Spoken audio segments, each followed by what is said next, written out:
لا إله لا إله لا إله إلا الله محمد رسول الله صلى الله عليه وسلم সকলে বলুন আলহামদুলিল্লাহ। আরো জোরে আওয়াজ দিয়ে বলুন আলহামদুলিল্লাহ। সম্মানিত উপস্থিতি, আমি আবারও অনুরোধ করে নিচ্ছি যারা প্যান্ডেলের বাইরে দাঁড়িয়ে আছেন, মেহেরবানি করে দাঁড়িয়ে না থেকে বসে পড়ুন। মেহেরবানি করে দাঁড়িয়ে না থেকে বসে পড়ুন। সম্মানিত ভাইরা, আমি বলতেছিলাম আলেমদের মর্যাদার ব্যাপারে, যে আলেমদের সাথে সাক্ষাৎ করলে, মুসাফা করলে, আলেমদের মজলিসে বসলে, নবীর মজলিসের মধ্যে বসার মাধ্যমে আল্লাহর জান্নাতে নবীর সাথে যাওয়ার সুযোগ হয়ে যায়। আল্লাহ এই সুযোগটুকু আমাদের দান করুন আলেমদের সাথে সম্পর্ক রাখার মাধ্যমে। সকলে বলেন আমিন। আল্লাহ রাসূল আরেকটা হাদিসের মধ্যে বলছেন, কোন আলিমান আও মুতাআল্লিমান আও মুহিব্বান আও মুতাবিআন ওয়ালাম তাকুন খামিসান ফাতুহলিক। তোমরা আলেম হবে, নাইলে আলেমের ছাত্র হবে, নাইলে আলেমকে মহব্বত করবে, নাইলে আলেমকে অনুসরণ করবে। ওয়ালাম তাকুন খামিসান ফাতুহলিক। দেখো কিন্তু এই চারটা বাদ দিয়ে, অর্থাৎ পঞ্চম নম্বর, আলেমদেরকে বেয়াদবি করিও না, বিরোধিতা করিও না, অপমানিত করিও না, লাঞ্ছিত এবং অসম্মানিত করিও না। যদি কেউ আলেমদের বিরুদ্ধে বিরোধিতা করে, আমার নবী স্বয়ং বলেছেন ওরা ধ্বংস হয়ে যাবে। কি হয়ে যাবে? ধ্বংস। এটা আমার কথা নয়, দুনিয়ার কোনো আলেমে পীর মাশায়েখের কথা নয়, এটা স্বয়ং মুহাম্মদুর রাসূলুল্লাহ নবীজির কথা। সুবহানাল্লাহ বলেন। আচ্ছা বলুন তো দেখি, যুগে যুগে কালে কালে আলেমদের সাথে বিরোধিতা করে কেউ কি ক্ষমা পেয়েছে? কেউ কি সুনাম অর্জন করতে পেরেছে? অতীতে আমরা দেখেছি আলেমদের সাথে বিরোধিতা হয়েছে, অত্যাচার হয়েছে, নির্যাতন হয়েছে, আলেমদেরকে জেল জুলুম দেওয়া হয়েছে, আলেমদেরকে ফাঁসির কাস্টে ঝুলানো হয়েছে। কথা ঠিক কিনা বেঠিক? যারা এই কাজগুলি করেছে তাদের ধ্বংস হয়েছে, আমরা সচক্ষে দেখেছি। আল্লাহ তাদের ধ্বংস আমাদের দেখিয়েছে। ঠিক কিনা বেঠিক? ভবিষ্যতেও যারা আলেমদের সাথে অপরাধ করবে, অন্যায় করবে, অবিচার করবে, আল্লাহর নবীজির হাদিস মিথ্যা হতে পারে না, এটা কার্যকরী হয়, এটা ফলপ্রসূ হয়, এদের ধ্বংস হবে, তাতে কোনো সন্দেহ।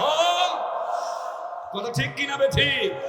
যাদের মর্যাদার কারণে আল্লাহ মর্যাদা বাড়িয়ে দিলেন, যাদের ইজ্জত সম্মান বাড়িয়ে দিলেন, আমাদের ঐক্যবদ্ধ হওয়া উচিত, আমাদের একটি হয়ে একমত হওয়া উচিত যে আমরা আলেমদের সম্মান করব, ইজ্জত করব।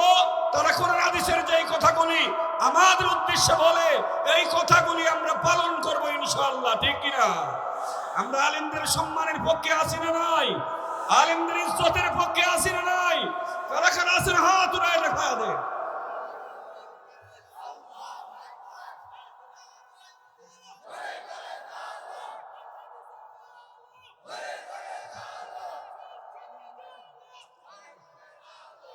আল্লাহ কবুল করুন। সকলে বলি আমিন। আরো জোরে বলেন আমিন। সম্মানিত ভাইরা আমার, আলেমরা অপমানিত হওয়ার পেছনে সবচাইতে বড় কারণ হলো তারা আল্লাহর কোরআন অনুযায়ী চলে। ঠিক কিনা? আল্লাহর নবীজির জিন্দেগিটাকে দুইটা ভাগে ভাগ করা যায়।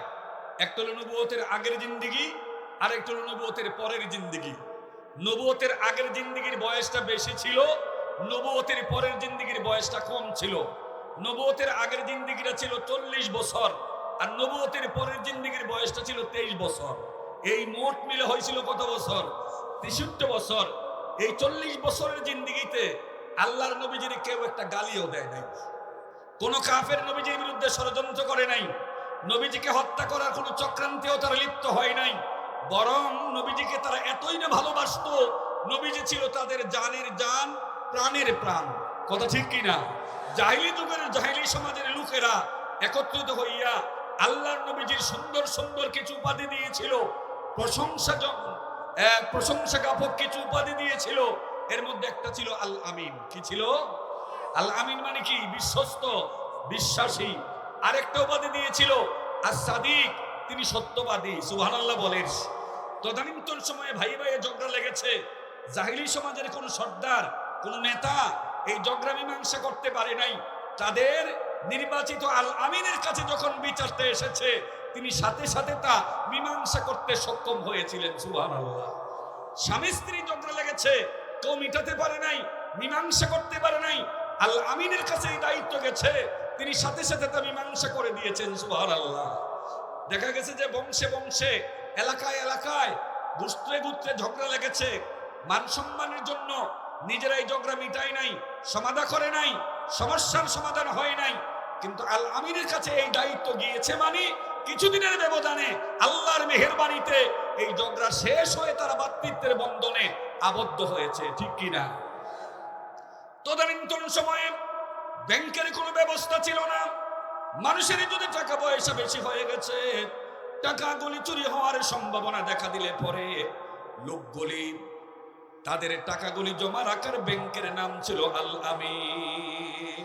তদানীন্তন সময়ে মানুষের স্বর্ণরূপ বেশি হয়ে গেলে পরে মানুষগুলি যখন নাকি স্বর্ণগুলি নিরাপত্তায় রাখতে পারতো না, নিয়ন্ত্রণে রাখতে পারতো না, স্বর্ণগুলি চুরি ডাকাতি হওয়ার সম্ভাবনা দেখা দিত।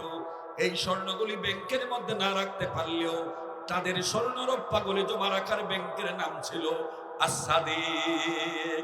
এরা জানতো মুহাম্মদ যদি জীবিত থাকে, মুহাম্মদ যদি বেঁচে থাকে, এই লোকটার কাছে যদি আমরা টাকা পয়সা জমা রাখি, এই লোকটার কাছে যদি আমরা স্বর্ণ অলংকার জমা রাখি, এই টাকা মারি যাইবে না, এই টাকা তিনি বাতিল করে দিবে না, আমাদের অ্যাকাউন্ট জব্দ হবে না, বাংলাদেশের টাকা সুইস ব্যাংকে নিয়ে রাখার দরকার হবে না, এখানেই নিরাপদ। ঠিক কিনা? কখন নবীজির শত্রু হয়ে গেল? আল্লাহ যখন বললেন কুল হাযিহি সাবিলি আদউ ইলাল্লাহ, হে নবীজি আপনি বলে দেন আমার জন্য একটা রাস্তা হলো আদউ ইলাল্লাহ, আমি মানুষকে আল্লাহর দিকে আহ্বান করব। সুবহানাল্লাহ বলেন।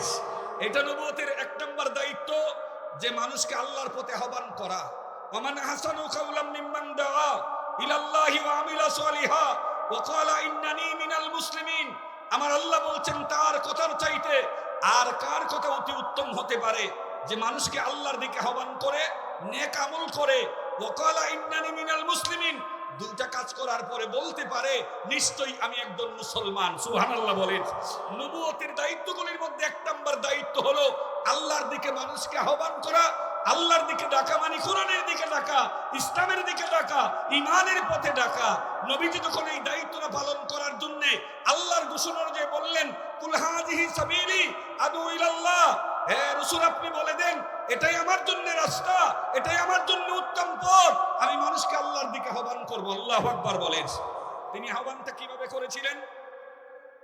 তিনি তখনকার সময়ে তো আমরা মাহফিল করেছি, ফেসবুকে দিয়েছি, পত্রিকার মধ্যে দিয়েছি, মাইকিং করেছি, পোস্টার করেছি, গেট করেছি, ব্যানার করেছি, দাওয়াতি কার্ড করেছি, ফোনে ফোনে দাওয়াত দেওয়া হয়েছে, কত প্রক্রিয়ায় কত সিস্টেমে দাওয়াত দিয়ে মানুষদের জমানো হইতো।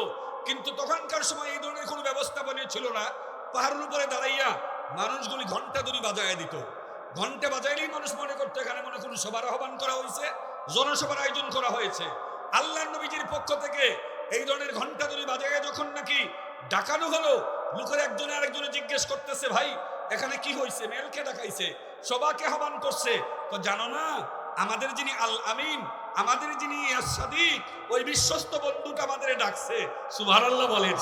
দলমত নির্বিশেষে লোকেরা বলতে থাকলো আরে উনি তো ওনার নিজের জন্য কোনো কথা বলে না, উনি তো কথা বলে সমাজের কল্যাণে, উনি তো ওনার পরিবারের কল্যাণে কথা বলে না, উনি তো কথা বলে রাষ্ট্রের কল্যাণে, উনি তো ওনার বংশের কল্যাণে কোনো কথা বলে না, উনি তো কথা বলে জাতির কল্যাণে। চলো দেখি আমরা দলমত নির্বিশেষে উনার আহ্বানে উপস্থিত হয়ে যাই। আল্লাহু আকবার বলেন। দল নাই, মত নাই, আকীদা নাই, সকলে গিয়ে হাজির হলো। আল্লাহর নবী যে সভা আহ্বান করছে তিনি কি বলেন, অপেক্ষা করতেছেন আল্লাহর নবী কখন আসবেন। রাসূল যত সময় উপস্থিত হলেন কি তিনি বক্তব্য দিবেন, তিনি বললেন ইয়া আইয়ুহান নাস কুলু লা ইলাহা ইল্লাল্লাহ উলাইকা হুমুল মুফলিহুন। আল্লাহু আকবার বলেন। বললেন হে মানব সম্প্রদায়, তোমাদের কাছে নতুন একটা দাওয়াত দিচ্ছি, একটা কলেমার দাওয়াত দিচ্ছি। এই দাওয়াতটা হলো পড়ে নাও লা ইলাহা ইল্লাল্লাহ মুহাম্মাদুর রাসূলুল্লাহ। আর এটা যদি পড়ে নিবা, মুসলমান যদি হইতে পারবা, উলাইকা হুমুল মুফলিহুন, তোমরা সফলকাম হবা। আল্লাহু আকবার বলেন। এরা তো বুঝতে পেরেছে মুহাম্মদ তো আজকের দাওয়াত আর আগের দাওয়াত এক না, আজকের বক্তব্য আগের বক্তব্য এক না, আজকের বক্তব্যের মধ্যে একটা নতুনত্ব আছে, আজকের বক্তব্যের মধ্যে একটা সার্থকতা আছে। তিনি তো নতুন একটি ধর্ম আল ইসলাম এর দাওয়াত দিয়ে আমাদের কলমা পড়ার জন্য বলে দিলেন। আল্লাহু আকবার বলেন। সাথে সাথে শুরু হয়ে গেল। যেই লোকটা ছিল জানের জান, যেই লোকটা ছিল প্রাণের প্রাণ, যেই লোকটা ছিল প্রিয় মানুষ, এই লোকটার সাথে সাথে মুহূর্তের মধ্যে কাফেরদের শত্রুতে পরিণত হয়ে গেল। কি বলেন ঠিক কিনা? এরা চক্রান্ত করতে শুরু করলো আল্লাহর নবীজির বিরুদ্ধে হত্যা করার। চক্রান্ত শুরু করলো, ষড়যন্ত্র শুরু করলো। আল্লাহর নবীকে কিভাবে মক্কা থেকে মদিনায় তাড়িয়ে দেওয়া যায়। আবার মক্কা থেকে মদিনায় থেকে তাড়িয়ে দিলে মদিনার লোকটি যেন গ্রহণ করতে না পারে, ওনাকে আশ্রয় না দেয়, ওনাকে জায়গা না দেয়, এই ধরনের একটি ষড়যন্ত্র করতে শুরু করলো। মক্কা থেকে তাড়াবার জন্য, দুনিয়া থেকে নবীকে বিদায় করে দেওয়ার জন্য যে ষড়যন্ত্রগুলি করা হয়েছিল, এই ষড়যন্ত্রের গভীরতা ছিল অনেক বেশি। যেই ষড়যন্ত্র মোকাবেলা করা তখনকার সময়ের মুসলমানদের পক্ষে সম্ভব ছিল না, কারণ মুসলমানদের সংখ্যা ছিল খুবই কম। কিন্তু একটা ব্যাপার এখানে গুরুত্বের দাবিদার ছিল, মুসলমানদের সংখ্যা কম ছিল বেশ ঠিকই, কিন্তু ইমানের জোর ছিল অনেক বেশি, ইমানের শক্তি ছিল অনেক বেশি। তখন একজন মুসলমান হাজারো কাফেরের সাথে, একজন মুসলমান হাজারো বেঈমানের সাথে, একজন মুসলমান হাজারো বেদিনের সাথে নারে তাকবীর আল্লাহু আকবার স্লোগান দিয়ে নিজের কম্পনের কারণে কাফেরদের মনের মধ্যে ভয় সৃষ্টি করে দিয়েছিল। ঠিক কিনা বেঠি? কিন্তু আমরা সংখ্যায় বেশি হলে কি হবে, কিন্তু আমাদের তাকবীর ধ্বনির আওয়াজ, আমাদের ইমানের বলিষ্ঠতা, আমাদের ইমানের শক্তি, আমাদের ইমানের মজবুতি শক্তির না থাকার কারণে বাতিলেরা আমাদেরকে ভয় পায় না। কথা ঠিক কিনা বেঠি? নারে তাকবীর আল্লাহু আকবার ধ্বনির এমন মর্যাদা। শাহজালাল ইয়ামানি যখন নাকি রাজা গোবিন্দের রাজপ্রাসাদের সামনে নারে তাকবীর আল্লাহু আকবার স্লোগান দিয়েছিল, শাহজালাল ইয়ামানের রাজপ্রাসাদে মজবুত পাথরের দ্বারা তৈরি এগুলি নারে তাকবীর আল্লাহু আকবার স্লোগানের ধ্বনিতে কানকান হয়েছিল, চূর্ণ বিচূর্ণ হয়েছিল, একবারে নিমিষেই ধ্বংস হয়েছিল। এই নারে তাকবীর আল্লাহু আকবার ধ্বনি এখন আমাদের মাঝে আছে, কিন্তু এই তাকবীর ধ্বনির আগের মতো মর্যাদা নাই। ঠিক কিনা বেঠি? জোরে বলেন ঠিক কিনা? মুসলমানগুলি আবারও নবীর মর্যাদা রক্ষার জন্য, ইমানের বলিষ্ঠতা রক্ষা করার জন্য, আল্লাহর কোরআনের বিধানকে প্রতিষ্ঠা করার জন্য, নবীদের সুন্নাহকে সমাজে রাষ্ট্রে প্রতিষ্ঠা করার জন্য আরেকবার তাকবীর ধ্বনি দিয়ে ইমানের চেতনা বাড়াতে হবে। ঠিক কিনা বেঠি?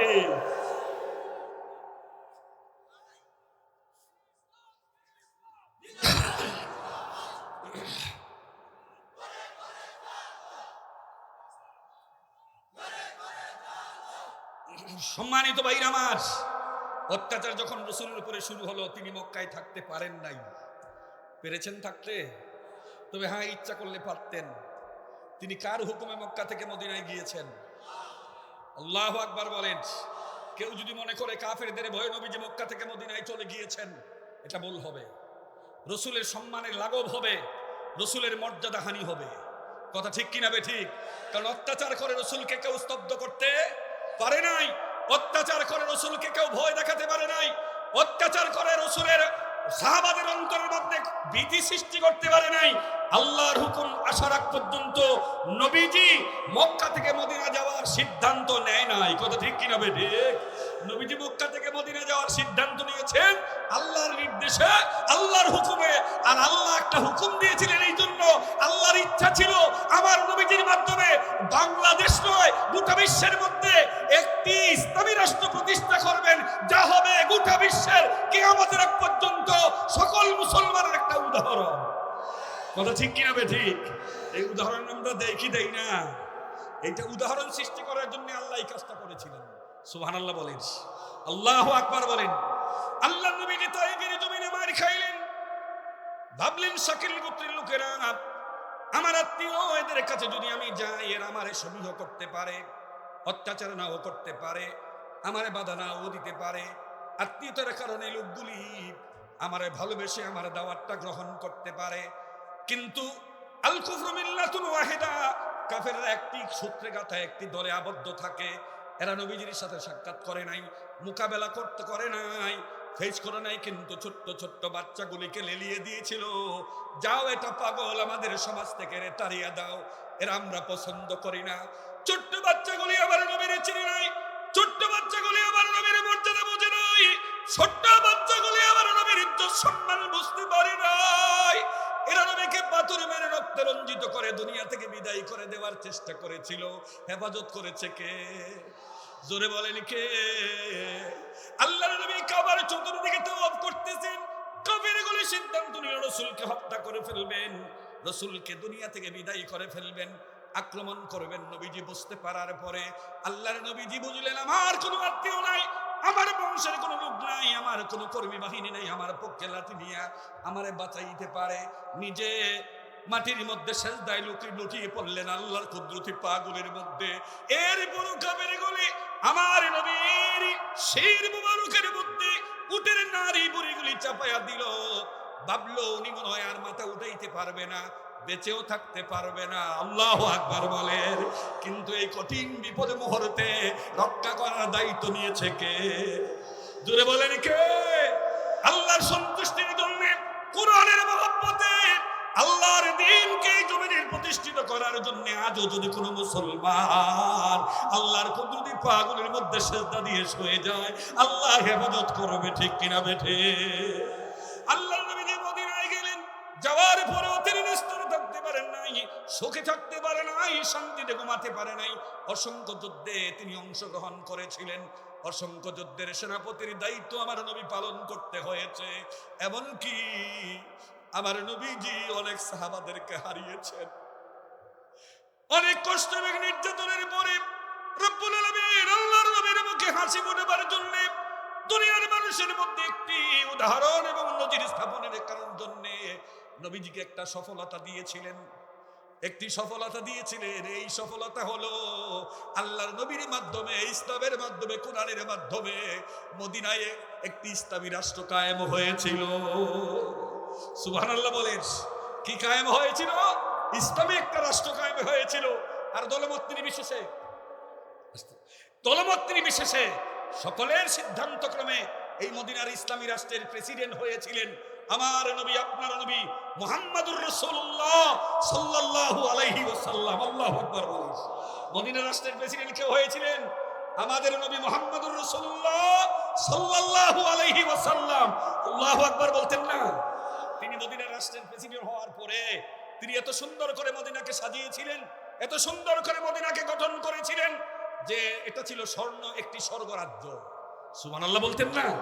আল্লাহু আকবার বলতেন না? আমরা যারা মাঝে মধ্যে হাজিরা মদিনাতে যাই, আয়েশা কি মন্তব্য করে? মদিনা নরম, মক্কা গরম। কি বলেন, ঠিক কিনা? মদিনা হলো একটা শান্তির স্বর্গরাজ্য, মদিনার মধ্যে চলতে ভয় পাওয়া যায়। দেখেন হাজিরা হজ করতে গিয়ে একটা রুম হলো মক্কা থেকে কিনে দেয়, মদিনাতে কিনে। খেজুর কিনতে চাইলেও এরা খেজুর কিনে মদিনার থেকে, কারণ এখান থেকে 5 টাকা কম বেশি হয়, একটা ভালো ব্যবহার পাওয়া যায়, ভালো একটা প্যাকেট পাওয়া যায়। কথা ঠিক কিনা বেঠিক? এই যে শান্তির স্বর্গরাজ্য মদিনা, এটা বলার পেছনে আজ থেকে 1450 বছর আগে আল্লাহর নবীজির শাসন জড়িত ছিল। কিটা ঠিক কিনা বেঠিক? ও আমার ভাইরা, ও আমার বন্ধুরা, আল্লাহর নবী মদিনা রাষ্ট্রের প্রেসিডেন্ট হয়ে বাংলাদেশের মতো দেশের সংবিধান দিয়া রাষ্ট্রটাকে তিনি চালান নাই, ভারতের মতো রাষ্ট্রের সংবিধান দিয়া তিনি ওই মদিনাকে চালান নাই, চীনের মতো সংবিধান দিয়া ওই রাষ্ট্রটাকে তিনি চালান নাই, আমেরিকার মতো বড় রাষ্ট্রের সংবিধান দিয়া মদিনাকে তিনি চালান নাই, তিনি রাশিয়ার মতো বড় রাষ্ট্রের সংবিধান দিয়া মদিনাকে তিনি চালায় নাই। মদিনাকে তিনি চালিয়েছিলেন আল্লাহর কোরআনের বিধান এবং আইন দিয়া। করে ঠিক কিনা বেঠে? আলহামদুলিল্লাহ, এমন একটা দেশে আমরা জন্মগ্রহণ করেছি যেই দেশটা সোনার দেশ। এই প্যান্ডেল পূর্ণ হওয়ার আগে প্যান্ডেলের বাইরে কেউ বসবেন না। আমি আমার স্বেচ্ছাসেবকদের বলছি, প্যান্ডেল পূর্ণ হওয়ার আগে, ওইদিকে জায়গা থাকার আগে এই সাইডে কাউকে বসতে দিবেন না। আমার ভাইরা, আমার বন্ধুরা, আমার দেশটা একটা সোনার বাংলাদেশ। হ্যাঁ, সোনার বাংলাদেশ এই দেশটা। আপনি দেখবেন এই দেশের মানুষের মন নরম। ঝগড়া করছেন, মারামারি করছেন, সপ্তাহখানেক পরে জড়াই ধরে গেছেন, ভাই আমার ভুল হয়েছে, মাফ করে দাও, মাফ করে দেয়। কথা ঠিক কিনা বে? ঠিক। বলে হুজুর মেল দরবার লাগে কেস ডিমান্ডের কারণে মায়ের এখন মারছি আরো মারাম, যে মামলা করলে করুক গিয়ে, নরম হয় না, নিজেরা শুধু বানাইতে চায় না। আপনি দেখেন কারোর সাথে অন্যায় করে মাপ চাইছেন, তে মাপ করে দিব, দেয় কি দেয় না? কিন্তু আমি মদিনায় গিয়া লক্ষ্য করেছি হাজী সাহেবদের দিকে, যারা সবচাইতে বেশি কাঁদতে পারে হলো বাংলাদেশের মুসলমান। এখনো বাংলাদেশে মুনাজাত ধরলে বাংলাদেশের মুসলমানরা হাউমাউ করে চিৎকার করে কাঁদে, ঠিক কিনা বে ঠিক?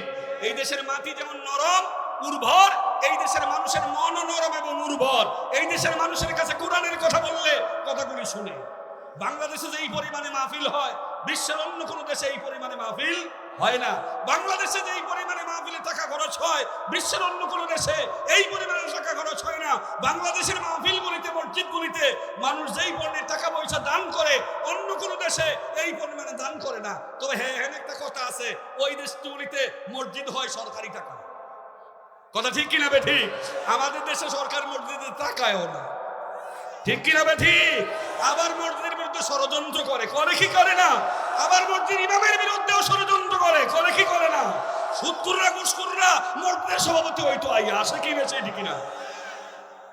আমি বলছিলাম এই দেশের নরম মানুষ, সোনার দেশের এই মানুষ, আল্লাহু আকবার বলেন, এই দেশে 92% 92% মুসলমান বসবাস করে। এই দেশটা পীর আউলিয়াদের বাংলাদেশ, এই দেশটা ওলি আল্লাহর বাংলাদেশ, এই দেশটা আলেম ওলামাদের বাংলাদেশ, এই দেশটা ইমাম এবং মুয়াজ্জিনদের বাংলাদেশ, এই দেশটা দাড়িওয়ালা টুপিওয়ালাদের বাংলাদেশ। এই দেশ যদি চলে, আজকের এই অবস্থায় প্রমাণ করে এই দেশ হবে আল কোরআনের বাংলাদেশ, ঠিক কিনা বে ঠিক? কোরআন দিয়ে এই দেশটা চলুক, আমরা চাই কি চাই না? ইসলামের হুকুমত এই দেশে কায়েম হোক, আমরা চাই কি চাই না? ইসলামের আইন ও কানুন এই দেশের সংসদে কায়েম হোক, আমরা চাই কি চাই না? কারা কারা চাই হাত উঠায় দেখা দেয়।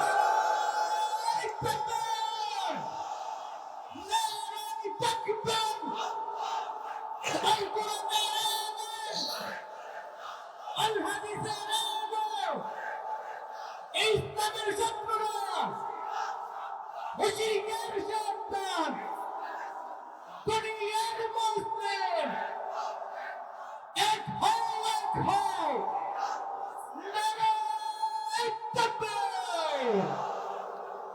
সম্মানিত ভাইরা আমার, ইমানকে শক্তিশালী করা লাগবে, ইমানের মজবুতি অর্জন করা লাগবে, ইমানের ভিত্তি বাংলাদেশের প্রত্যেকটি জায়গায় প্রতিষ্ঠিত হওয়া লাগবে, ঠিক কিনা বে ঠিক? ইমানের দাবি পূরণ করা ছাড়া বাতিলের মোকাবেলায় ইসলামকে টিকিয়ে রাখা এই দেশে সম্ভব নয়। ইমানের মজবুতি অর্জন করা ছাড়া কোরআনকে আঁকড়িয়ে ধরে রাখা সম্ভব নয়। ইমানের ভিত্তি অর্জন করা ছাড়া এই দেশের আলিম ওলামাদের মর্যাদা অক্ষুণ্ণ রাখা সম্ভব। ইমানের দাবি যদি কুরবানি হয়, সে দাবি পূরণে আমি তৈরি থাকি যেন। অগদয়াময় আমার প্রভু দয়াময়, অগদয়াময় আমার প্রভু দয়াময়। ইমানের দাবি সে তো বসে থাকা নয়, ইমানের দাবি হলো কিছু বিনিময়। সে বিনিময় যদি কলিজার গাম হয়, সে বিনিময় যদি কলিজার গাম হয়, সে গাম দিতে যেন তৈরি থাকি আমি। অগদয়াময় আমার প্রভু দয়াময়, অগদয়াময় আমার প্রভু দয়াময়।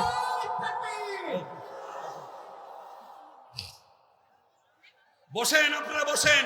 সেই ইমানের দাবি পূরণ করতে আমরা রাজি আছি কিনা বলেন? এই ইমানের দাবি পূরণ করতে আমরা রাজি আছি কিনা বলেন? কারা কারা রাজি একটু হাত উড়ায় দেখায় দেন। আল্লাহ আমাদের কবুল করুন। সকলে বলি আমিন, আরো জোরে বলেন আমিন। সম্মানিত ভাইরা, একবারই বলছি, আমার আজকে কোনো বক্তব্য নেই, এই মাহফিল আমার। আলহামদুলিল্লাহ, আজকে জিরুনবাসী আনন্দিত আপনার উপস্থিতিতে, আর আপনাদের মেহমানদারি করার জন্য জিরুনবাসী অনেক দিন যাবত তৎপর, সজাগ এবং কষ্ট করেছে। আলহামদুলিল্লাহ বলতেন না? জোরে বলেন আলহামদুলিল্লাহ। গত 3 দিন আগ থেকে মহিলারা বারবার আবদার করতেছিল যে আমাদের জন্য একটি প্যান্ডেলের ব্যবস্থা করা হোক, আমাদের জন্য ওয়াজ শুনবার ব্যবস্থা করা হোক। কিন্তু আমাদের সীমাবদ্ধতা থাকার কারণে, ইচ্ছা থাকার পরও মা বোনদের জন্য এই আয়োজনটুকু করা সম্ভব হয় নাই। তবে আমরা কথা দিচ্ছি আমাদের মা বোনদেরকে, অনেকেই প্যান্ডেল না হইলেও চতুর্দিকের বাড়িঘরগুলিতে বসা আছে, যার যার ঘরে বসে আপনারা কথাগুলি শুনতেছেন কোরআনের। আমাদের কাঙ্ক্ষিত মেহমান যিনি আসবেন, ওনার কথা আপনারা গুরুত্ব সহকারে শুনতে পারবেন। আমরা আগামী বছরগুলিতে যখনই মাহফিল হবে, আমরা রাতের বেলা না পারি অন্তত দিনের বেলায় মহিলাদের জন্য হলেও আমরা আলাদা প্যান্ডেল করে মাহফিলের ব্যবস্থা করব ইনশাআল্লাহ। কারণ দানের দিক থেকে মহিলারা খুব এগিয়ে, আলহামদুলিল্লাহ। কোরআন হাদিসের কথাগুলি শুনে আমল করার দিক থেকে বাংলাদেশের মহিলারা খুব অ্যাডভান্স, আলহামদুলিল্লাহ। আমরা আরেকটা সিদ্ধান্ত নিয়েছি, আমাদের জিরুনের মহিলারা বারবার আবেদন করেছে যে তাদেরকে যেন জুমার নামাজ এবং তারাবির নামাজ মসজিদে গিয়ে পড়তে সুযোগ দেওয়া হয়। তাদের এই দাবিটা আমরা পূরণ করবো ইনশাআল্লাহ। কারণ আমাদের মসজিদ করতে প্রায় 2.5 থেকে 3 কোটি টাকা চলে গেছে। এখন কমিটিও একমত, 3 তালা আমরা করে ফেলবো। এলাকার লোকেরা কয় হুজুর টাকা আমরা দিব, আপনি সিদ্ধান্ত নেন। কিন্তু আমি একটু সুযোগ দিলাম যে মাসে একটু রেস্ট নোক, কারণ অনেক টাকা তো খরচ হয়েছে। আমরা আবার রোজার পর থেকে চিন্তা করেছি 3য় তলার কাজটা ধরে মহিলা মা বোনদেরকে তাদের আকাঙ্ক্ষা পূরণ হবে ইনশাআল্লাহ। আল্লাহ কবুল করুক, সকলে বলি আমিন। আরো জোরে বলেন আমিন, আরো জোরে বলেন আমিন।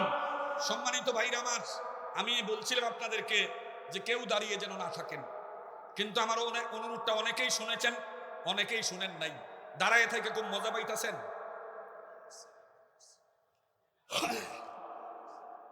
আপনারা যারা দাঁড়িয়ে আছেন, মেহরবানি করে একটু বসে পড়েন।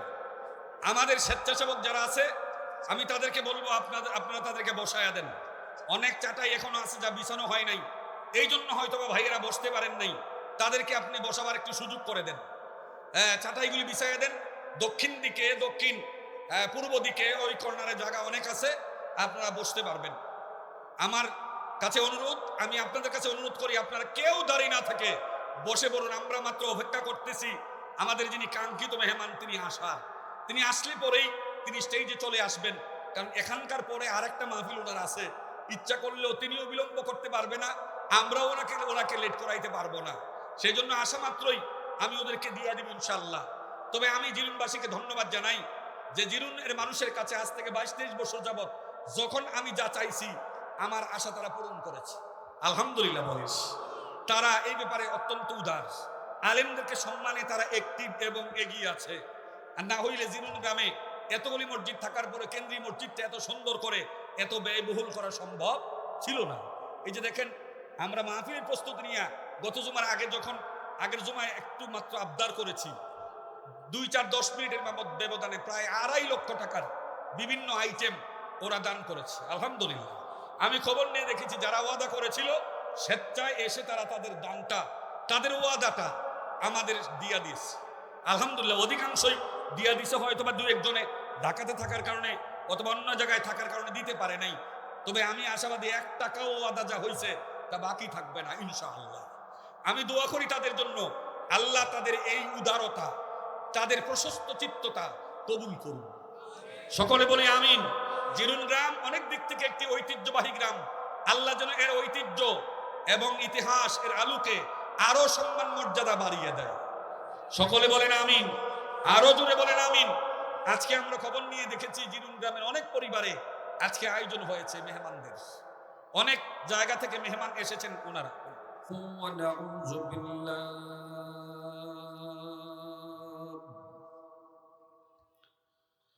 ونعوذ بالله من شرور أنفسنا ومن سيئات أعمالنا من يهده الله فلا مضل له ومن يضلله فلا هادي له ونشهد أن لا إله إلا الله وحده لا شريك له وأشهد أن محمدا عبده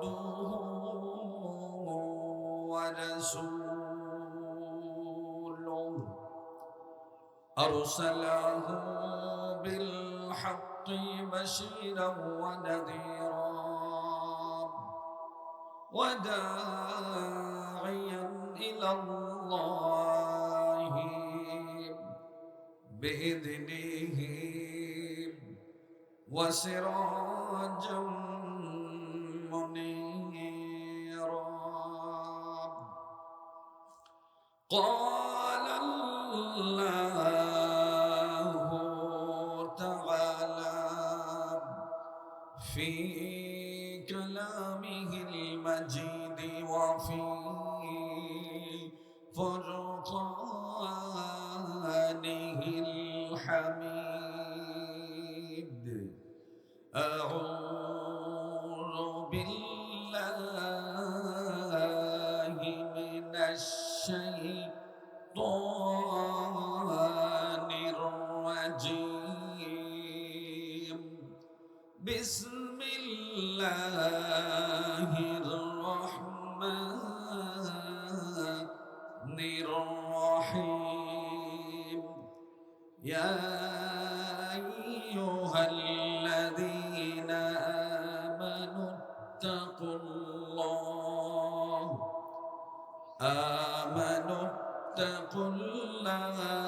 حق تقاته ولا تموتن إلا وأنتم مسلمون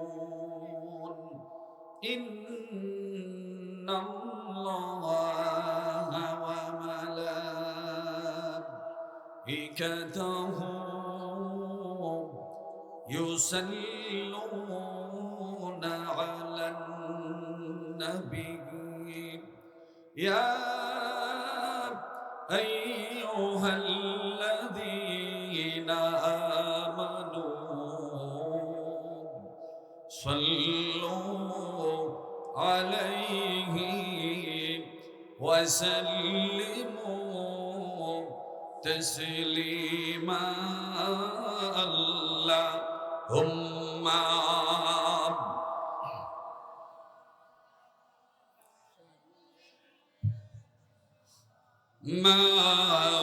مولانا محمد وعلى آل سيدنا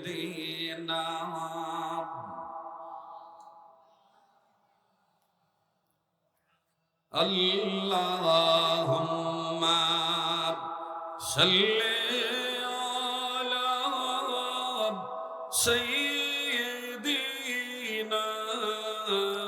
مولانا محمد وعلى آل سيدنا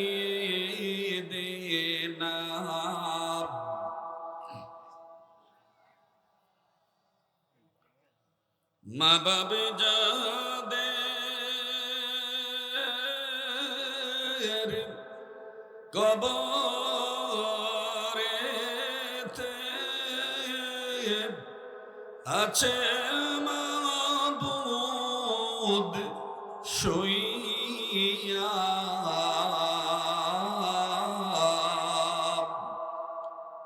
দয়া করে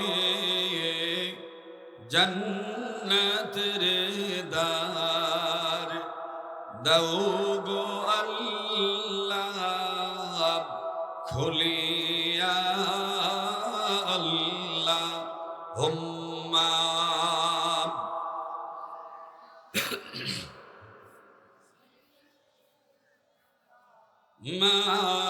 مولانا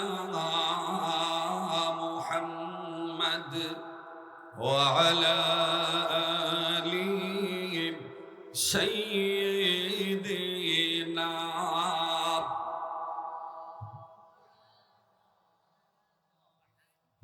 اللهم صل على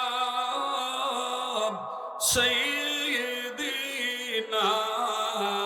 مولانا محمد وعلى آل سيدنا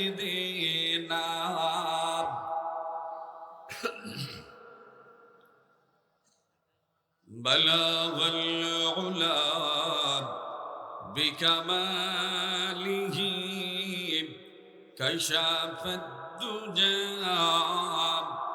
بجماله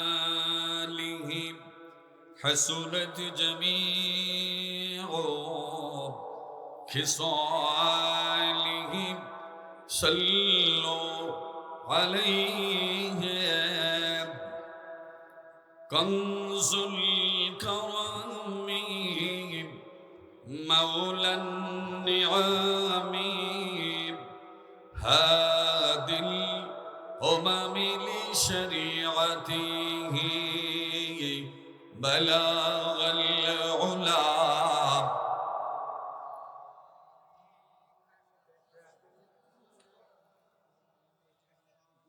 حسنت جميع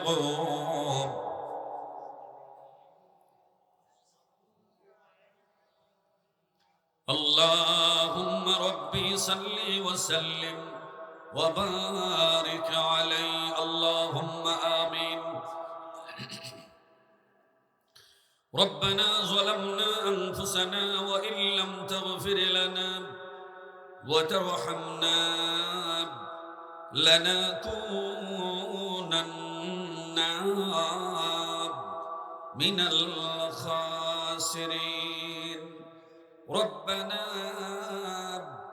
آتنا في الدنيا حسنة وفي الآخرة حسنة وقنا عذاب النار اللهم اجدنا ولا تنقصنا وأكرمنا ولا تهنا وأعطنا ولا تحرمنا وأسرنا ولا تؤسر علينا ورد عنا وردنا يا رب العالمين اللهم آت نفس تقواها وزكيها أنت خير من زكاها أنت وليها ومولاها اللهم احفظنا من كل بلاء الدنيا وعذاب الآخرة رب ارحمهما كما ربياني صغيرا رب ارحمهما كما ربياني صغيرا رب العالمين ঐতিহ্যবাহী জিরুনকান্দিও জামে মসজিদ কমিটির উদ্যোগে এলাকাবাসীর সকলের সার্বিক সহযোগিতায় আয়োজিত আজকের এই বার্ষিক তাফসীরুল কোরআন মাহফিলে আসরের পর মাগরিবের পূর্ব মুহূর্তের এই গুরুত্বপূর্ণ সময়ে আমি অদম গুনাহগার হক্কানি উলামায়ে কেরামদেরকে নিয়ে দাড়ি পাকা পাকা মুরব্বী আমার বাবা চাচাদেরকে নিয়ে তরুণ নবীন নওজোয়ান আমার যুবক বন্ধুদেরকে নিয়ে, পর্দার অন্তরালে আমার মা বোনদেরকে নিয়ে এতিম আর কাঙ্গালের মতো ফরিয়াদের হাত উঠাইয়া দিলাম। ও আল্লাহ, মেহেরবানি করে আমাদের জীবনের গুনাহগুলি মাফ করে দাও। রহমতের নজর দিয়া আমাদের এই মুনাজাতের দিকে তাকাও আল্লাহ। তোমার পক্ষ থেকে রহমত দিয়া আমাদের ধন্য করে দাও। আমাদের জন্ম দুঃখিনী মা, আমাদের বাবা যাদের দুনিয়াতে নাই, অন্ধকারে কবরে এতিমের মতো শুয়ে গেল আল্লাহ, আমাদের মা এবং বাবার কবর জান্নাতের বাগানে বানায়া দাও। এই এলাকার মাটির নিচে অন্ধকার কবরে এতিমের মতো যারা শুয়ে গেল আল্লাহ, সকলের কবরগুলিকে জান্নাতে বানিয়ে দাও। কাজ করে এই জিরুন গ্রামের মাটির নিচে যারা শায়িত, আমাদের যারা আদর করত, মোহাব্বত করত, যাদের সম্মান শ্রদ্ধা ভালোবাসা আমরা পাইতাম, এই লোকগুলি আজ কবরের মধ্যে শোয়া। এদের পক্ষ থেকে তোমার দরবারে মাপ চাই আল্লাহ, ওনাদের তুমি জান্নাতি বানায়া দাও। জীবন কেন্দ্রীয় মসজিদ প্রতিষ্ঠার ক্ষেত্রে প্রথম থেকে শেষ পর্যন্ত যাদের ভূমিকা ছিল, বুদ্ধি পরামর্শ ছিল, আর্থিক সহযোগিতা ছিল, সকলের সব কিছু তুমি কবুল আর মঞ্জুর করে নাও। এদের মধ্য থেকে তারা দুনিয়াতে নাই, এদের জান্নাতি বানায়া দাও। আয় আল্লাহ, দুনিয়ায় যারা জীবিত আছে এদের তুমি নেক হায়াত দারাজ করো আল্লাহ রাব্বুল আলামিন। এই মাহফিল সাজাতে গিয়ে যারা কষ্ট করলো, পরিশ্রম করলো, মেহনত করলো, টাকা পয়সা দিয়ে সুন্দর আয়োজনকে সাজালো আল্লাহ, এই ভাইদের তুমি কবুল আর মঞ্জুর করে না। কিছুদিন পূর্বে আমাদের মসজিদের সহকারী কেসিয়ার আব্দুল আলিম ভাই দুনিয়া থেকে চলে গেছে। রব্বুল আলামিন উনাকে তুমি মাফ করে জান্নাতি বানায়া দাও। রব্বুল আলামিন এই এলাকার মাটির নিচে তুমি জাহান্নামের আযাব দিও না আল্লাহ। আমাদের প্রধান মুফাসসির সব অতিথি বৃন্দ যারা দাওয়াতে রেখেছে আল্লাহ, সকলকে আসার তৌফিক দান করে দাও। এই মাহফিল সুন্দর করে দাও। কুরআন এবং হাদিসের কথাগুলি ভালোভাবে মনোযোগ দিয়ে শোনার পরে আমলে পরিণত করার তৌফিক দিও আল্লাহ। নবীজির রওজা মুবারকে আমাদের দরুদ আর সালাম পৌঁছে দাও। যারা হজ করে নাই হাজী বানায়া দিও আল্লাহ। রব্বুল আলামিন এলাকার উপরে তোমার রহমতে কামিলা নাযিল করো। এই এলাকার উপরে তোমার রহমত পূর্ণভাবে দান করে দাও আল্লাহ। রব্বুল আলামিন এই গ্রামের একজন সন্তান সচিব সাহেব দোয়া চেয়েছে, আয় আল্লাহ তুমি ওনাকে কবুল করো, দেশের খেদমতের জন্য মঞ্জুর করে নাও আল্লাহ। আমাদের প্রধান অতিথি সহ সকল অতিথিদের তুমি কবুল করে নাও। সুবহান রাব্বিকা রাব্বিল ইজ্জাতি আম্মা ইয়াসিফুন ওয়া সালামুন আলাল মুরসালিন। আয় আল্লাহ, হোসেন ভাইয়ের আম্মা অসুস্থ, দোয়া চেয়েছে, ওনাকে তুমি সুস্থ করে দাও, শাফায়ে কুল্লি আজিলা নসিব করে দাও আল্লাহ। তাকাব্বাল মিন্না মারানো নিদানো কালে আমাদের জবানে জারি করে দিও মধুর কলেমা লা ইলাহা ইল্লাল্লাহু মুহাম্মাদুর রাসূলুল্লাহ সাল্লাল্লাহু আলাইহি ওয়াসাল্লাম। একটু জিকির করেন লা ইলাহা ইল্লাল্লাহ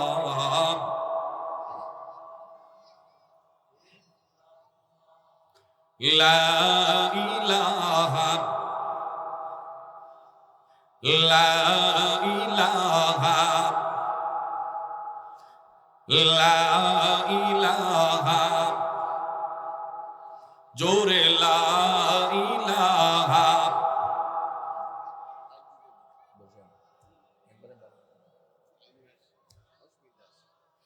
লা ইলাহা ইল্লাল্লাহ লা ইলাহা ও লা ইলাহা লা ইলাহা ও লা ইলাহা লা ইলাহা ইল্লাল্লাহ মুহাম্মাদুর রাসূলুল্লাহ সাল্লাল্লাহু আলাইহি ওয়াসাল্লাম। সকলে বলুন আলহামদুলিল্লাহ। আরো জোরে আওয়াজ দিয়ে বলুন আলহামদুলিল্লাহ। মুআজ্জাজ মুহতারাম, ঐতিহ্যবাহী জিরুন কেন্দ্রীয় জামে মসজিদ কমিটির উদ্যোগে এলাকাবাসীর সার্বিক সহযোগিতায় আয়োজিত বার্ষিক তাফসীরুল কোরআন মাহফিলের সম্মানিত সভাপতি, এলাকার বিশিষ্ট ব্যক্তিত্ব, জিরুন কেন্দ্রীয় জামে মসজিদের সম্মানিত সভাপতি আলহাজ মোহাম্মদ আবুল বাশার মেম্বার, আজকের মাহফিলের প্রধান বক্তা সারা বাংলাদেশের আলোড়ন সৃষ্টিকারী খ্যাতনামা আলেমে দ্বীন, মুজাহিদে মিল্লাত বাতিলের আতঙ্ক, বিশিষ্ট মুফাসসির আল্লামা হযরত মাওলানা মুফতি আমির হামজা মাদ্দাজিল্লাহুল আলী। আজকের মাহফিলের প্রধান অতিথি বাংলাদেশ সুপ্রিম কোর্টের বিশিষ্ট আইনজীবী, এই গ্রামেরই কৃতি সন্তান ব্যারিস্টার মোহাম্মদ তাইফুল সিরাজ। আমাদের সামনে আলোচনা পেশ করে গেলেন বিশিষ্ট আলেমে দ্বীন, বিশিষ্ট ইসলামী চিন্তাবিদ, হাফেজ কারি মাওলানা নুরুল আমিন সাহেব। তার পূর্বে কথা বলেছেন বিশিষ্ট আলেমে দ্বীন হযরত মাওলানা হিজবুল্লাহ ইবনে আব্দুল্লাহ সাহেব। আমাদের আজকের মাহফিলের দাওয়াতি মেহমান হযরত মাওলানা হুসাইন আহমদ মাহফুজ। আমাদের এই মাহফিলে আলোচনা পেশ করেছেন বিশিষ্ট আলেমে দ্বীন হযরত মাওলানা আলমগীর হোসেন। সম্মানিত বিশেষ অতিথিবৃন্দ, আমন্ত্রিত অতিথিবৃন্দ, সম্মানিত শ্রদ্ধেয় মুরব্বিয়ানে আযম, প্রিয় যুবক ভাইরা, পর্দার অন্তরালের শরীফ শ্রদ্ধেয়া মা এবং বোনেরা, আমার অন্তরের অন্তঃস্থল থেকে হৃদয় নিংড়ানো সালাম গ্রহণ করুন। আসসালামু আলাইকুম ওয়া রাহমাতুল্লাহি ওয়া বারাকাতুহু। শুকরগুজার হচ্ছি সেই মহান রব আল্লাহ রাব্বুল আলামিনের দরবারে, যিনি আজকের দিনে আয়োজিত মাহফিলে আমাদেরকে আনন্দঘন পরিবেশে আনন্দ চিত্তে নিজেদের ব্যক্তিগত এবং পারিবারিক কাজকর্মগুলি রেখে উপস্থিত হওয়ার তৌফিক দিয়েছেন। কে দিয়েছেন বলেন? জোরে আওয়াজ দিয়ে বলেন কে?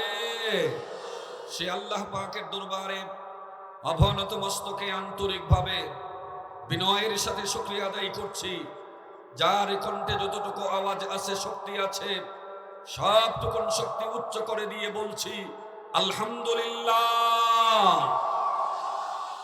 দরুদ এবং সালাম মানবতার মুক্তিকামী সরওয়ারে কায়নাত উম্মতের কান্ডারি মুহাম্মদুর রাসূলুল্লাহ সাল্লাল্লাহু আলাইহি ওয়াসাল্লামের রওজা মুবারকে ফরিয়াদ করছি আল্লাহ পাকের দরবারে, তিনি যেন আমাদের সালামটুকুন রাসূল পাকের রওজায় পৌঁছে দেন। সকলে বলি আমিন।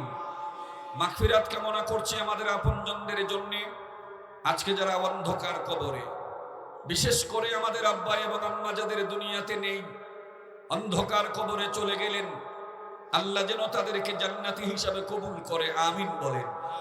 আমরা কাজ করে দোয়া করি এই এলাকার মাটির নিচে যারা শায়িত, আল্লাহ আজকের এই মাহফিলের কারণে আমাদের সমস্ত নেক আমলগুলির বদৌলতে আল্লাহ পাক তাদেরকে জান্নাতি হিসাবে মঞ্জুর করুন। সকলে বলেন আমিন।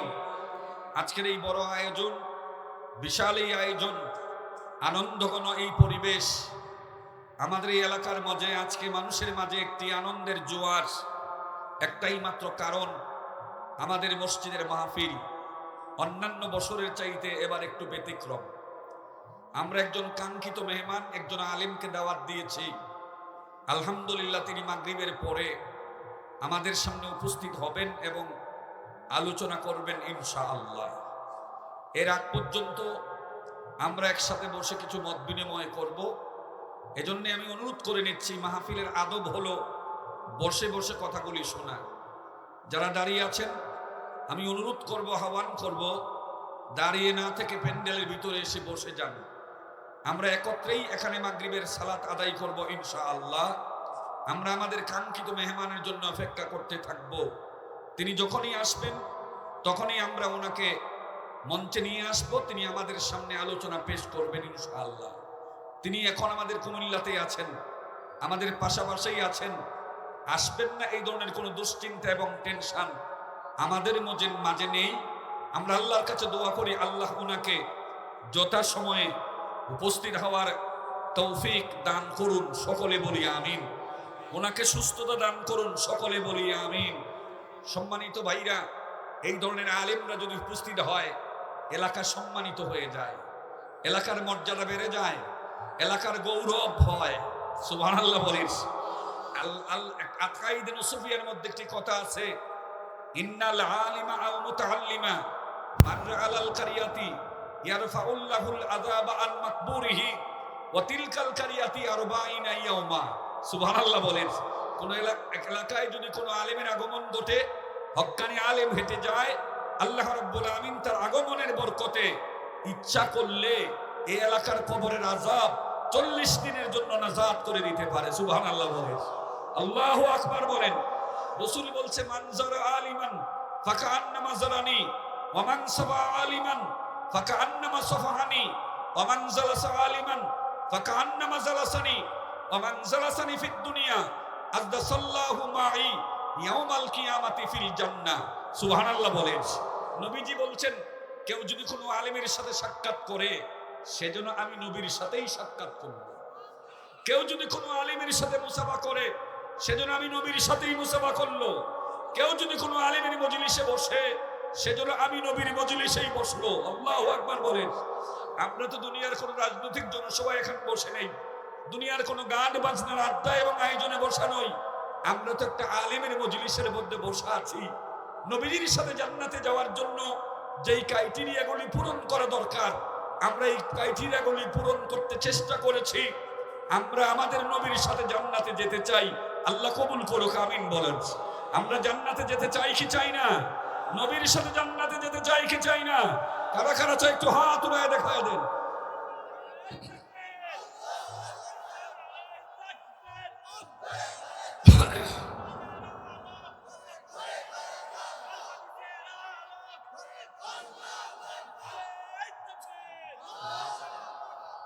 আল্লাহ বলছেন, আল্লাযীনা উতুল ইলমা দারাজাত, আমি যাদেরকে ইলম দিয়েছি ইলমের কারণে তাদের মর্যাদাও বাড়িয়ে দিয়েছে। সুবহানাল্লাহ বলেন। কিসের ইলম? কোরআনের ইলম। কিসের ইলম? কোরআনের ইলম। আলেমদের মর্যাদা দাড়ি টুপির কারণে নয়, আলেমদের মর্যাদা বংশ গৌরবের কারণে নয়, আলেমদের মর্যাদা প্রভাব প্রতিপত্তির কারণে নয়, আলেমদের মর্যাদা হলো আল্লাহ পাকের কোরআনের ইলমের কারণে। ঠিক কিনা বলুন? আলেমদের মর্যাদা কোরআনের ইলমের কারণে হয়ে এলে আমরা এই আলেমদের মর্যাদার পক্ষে আসি না নাই? কারা কারা আছে আবার হাত উঠায় দেখা দেন।